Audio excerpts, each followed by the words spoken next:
요즘 커피 한 잔 마셔도 밤잠을 설칠 정도로 잠이 오지 않는다고 느끼신 적 있으신가요? 어딘가 모르게 아무 이유 없이 몸이 천근만근 피곤하고 가슴이 답답하거나 왠지 모르게 소화가 잘 안 되는 날이 많아졌다면 그건 단순히 스트레스 탓이라고 치부할 수 있는 문제가 아닐 수 있습니다. 사실 이미 당신의 자율신경계가 균형을 잃고 무너지고 있다는 강력한 신호일지도 모릅니다. 이러한 몸의 미묘한 변화들은 우리가 간과하기 쉬운 중요한 메시지를 담고 있습니다. 우리 몸의 자율신경은 마치 정교하고 복잡한 오케스트라의 지휘자와 같습니다. 뇌와 장, 심장, 혈관, 그리고 온몸의 모든 세포와 장기를 잇는 보이지 않는 전기, 회로망이자 생체 통신 시스템이죠. 이 자율신경은 크게 두 가지 부분으로 나뉘어 우리 몸의 기능을 조절합니다. 하나는 위기 상황에 대처하고 우리를 긴장시키며 활동적으로 만드는 교감신경이고, 다른 하나는 몸을 편안하게 이완시키고 손상된 부분을 회복시키는 부교감신경입니다. 교감신경은 우리가 갑작스러운 위험에 처했을 때 싸우거나 도망칠 수 있도록 심박수를 높이고 혈압을 올리는 등 몸을 비상모드로 준비시키고, 부교감신경은 식사를 소화하고 숙면을 취하며 세포를 재생하는 등 휴식 및 회복 모드에서 활성화됩니다. 이 두 신경계는 마치 시소처럼 균형을 이루며 우리 몸의 항상성을 유지해야 합니다. 하지만 현대인의 삶은 어떤가요? 아침에 눈을 뜨는 순간부터 밤늦게까지 출근길의 만원, 지하철, 업무의 압박, 퇴근 후에도 밀려오는 소셜미디어와 정보의 홍수, 그리고 미래에 대한 불안감 속에서 우리는 24시간 내내 교감신경이 마치 경고등처럼 켜져 있는 상태로 살아갑니다.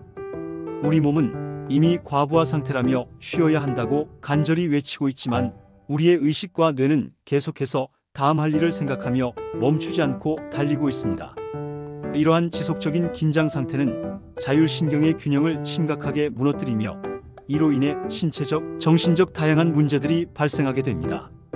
우리 몸에서 가장 중요하고도 특별한 장기 중 하나인 뇌는 우리 몸무게의 단 2%에 불과합니다.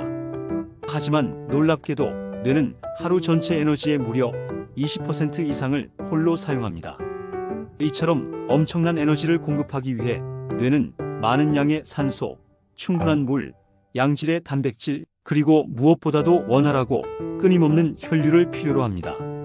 뇌가 제대로 기능하고 최적의 상태를 유지하기 위해서는 신선한 혈액 공급이 마치 생명수처럼 필수적이라는 뜻입니다. 그런데 현대인들의 목 상태는 어떠신가요?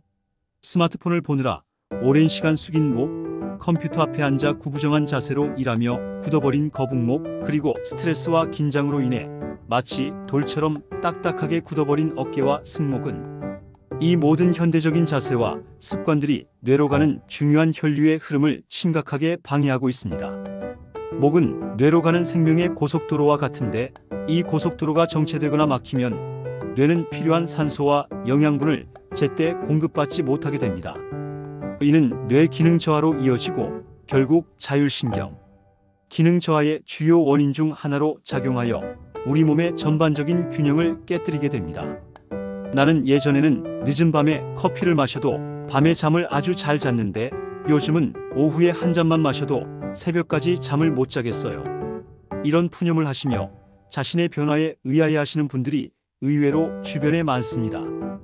과연 이것은 단순히 나이가 들어서 찾아오는 자연스러운 노화 현상 때문일까요?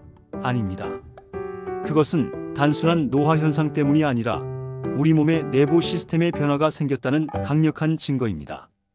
목 주변의 근육이 경직되고 혈류가 막히는 문제와 더불어 스트레스와 잘못된 식습관 등으로 인해 장이 과도하게 피로해지면서 뇌-장, 축BRAIN-것 엑서스의 균형이 깨지고, 그 결과 자율신경이 뇌의 이완과 숙면 조절 기능을 제대로 제어하지 못하게 되는 것입니다.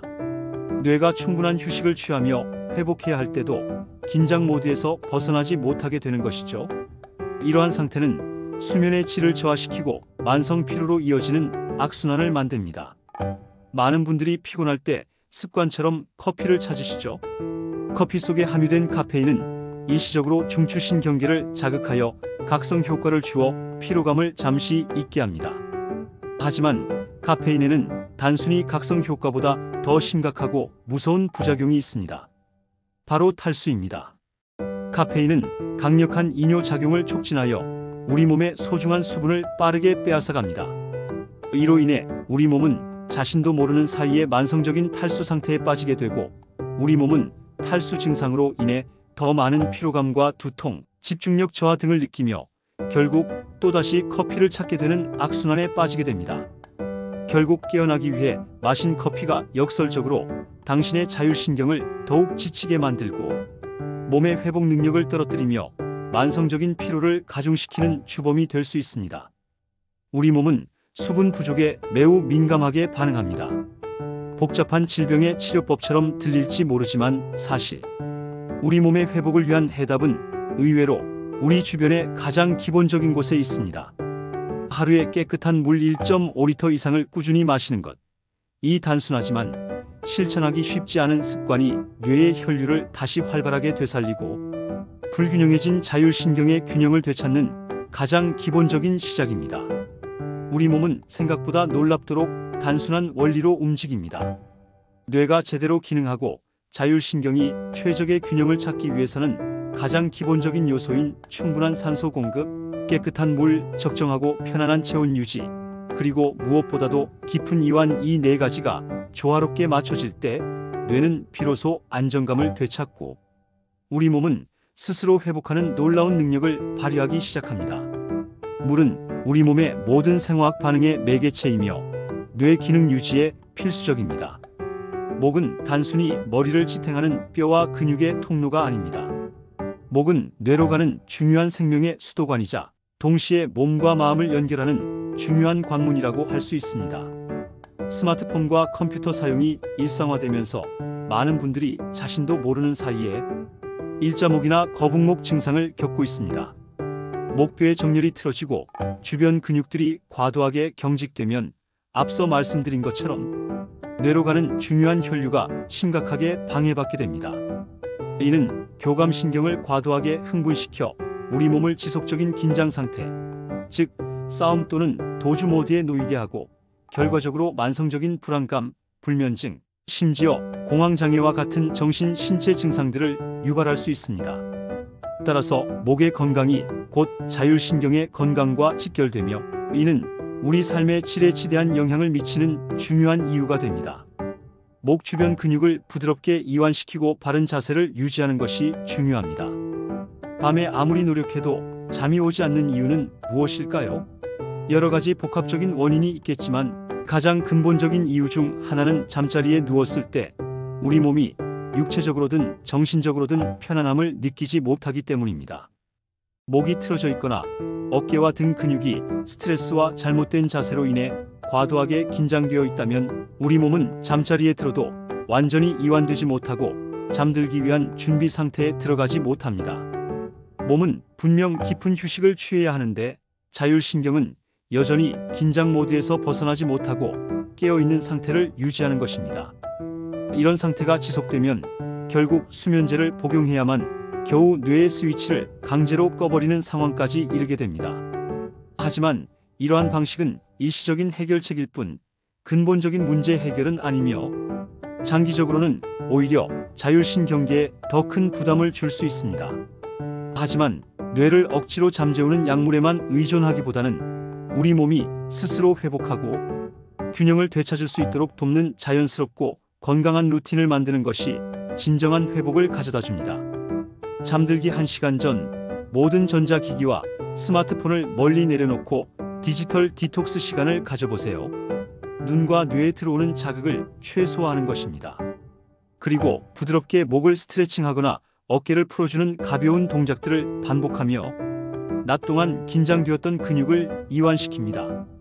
따뜻한 물 한 잔을 천천히 음미하듯이 마시며 몸에 온기를 불어넣으세요. 이러한 작은 습관들이 바로 교감신경의 과활성을 낮추고 부교감신경을 다시 활성화시켜 우리 몸이 편안한 휴식 모드로 전환되도록 돕는 가장 강력하고 자연스러운 방법입니다. 규칙적이고 편안한 잠은 자율신경 회복의 핵심입니다. 많은 분들이 공황장애, 우울증, 만성불면증 등 다양한 정신 건강 문제를 겪고 있으며 각각의 증상에 대한 개별적인 치료를 찾고 있습니다. 하지만 놀랍게도 이 모든 증상들은 사실 완전히 분리된 다른 병이 아닐 수 있습니다. 이들은 모두 자율신경의 부조화라는 하나의 같은 뿌리에서 자라난 가지들일 가능성이 매우 높습니다. 우리 몸의 자율신경계가 균형을 잃고 제대로 작동하지 못할 때 신체적 불편함뿐만 아니라 정신적인 고통까지 동반하게 되는 것입니다. 역설적으로 우리 몸이 물리적으로 편안하고 생체 리듬이 균형을 이룰 때 우리의 마음도 자연스럽게 따라 편안해지고 안정감을 찾게 됩니다. 몸과 마음은 우리가 생각하는 것 이상으로 서로 긴밀하게 연결되어 있어 한쪽의 문제가 다른 쪽에도 지대한 영향을 미치기 마련입니다. 통합적인 접근이 필요한 이유입니다. 그렇다면 우리 몸의 자율신경 균형을 다시 회복시키는 가장 강력하고도 자연스러운 약은 무엇일까요? 바로 자연이 우리에게 아낌없이 선물한 빛, 물, 온기, 그리고 올바른 호흡입니다. 아침 햇살을 10분만이라도 쬐며 비타민 D를 합성하고 깨어나는 생체 리듬을 조절하세요. 햇빛은 세로토닌 분비를 촉진하여 기분 전환과 수면 유도에 도움을 줍니다. 그리고 천천히 미지근한 물을 마시며 몸속 세포들을 촉촉하게 채우고 의식적으로 복식 호흡을 하며 깊게 숨을 들이쉬고 내쉬세요. 심호흡은 부교감신경을 활성화시켜 몸을 이완시키고 스트레스를 감소시키는 데 탁월한 효과가 있습니다. 이처럼 단순해 보이는 루틴들이 뇌와 장, 그리고 우리의 마음을 동시에 살리는 놀라운 효과를 가져다 줄 것입니다. 이러한 일상 속 작은 변화들이 자율신경계의 재정리를 돕습니다. 김준영 원장은 깊이 있는 통찰로 이런 말을 했습니다. 공황장애는 정신의 문제가 아니라 몸의 언어다. 우리 몸은 항상 우리에게 건강에 대한 신호를 보냅니다. 몸이 균형을 잃고 힘들어질 때 우리의 마음이 대신 비명을 지르고 다양한 신체적, 정신적 증상으로 우리에게 도움을 요청하는 것입니다. 이제 그 신호를 외면하지 말고 당신의 몸이 보내는 메시지에 귀 기울여 주세요. 당신의 자율신경은 여전히 회복할 수 있는 놀라운 잠재력을 가지고 있으며 당신의 작은 관심과 노력으로 충분히 건강한 균형을 되찾을 수 있습니다. 몸의 소리에 귀 기울이는 것, 그것이 치유의 시작입니다. 100세 건강로그, 당신의 몸이 보내는 진짜 신호를 함께 읽습니다. 건강한 삶을 위한 여정에 당신과 함께하겠습니다.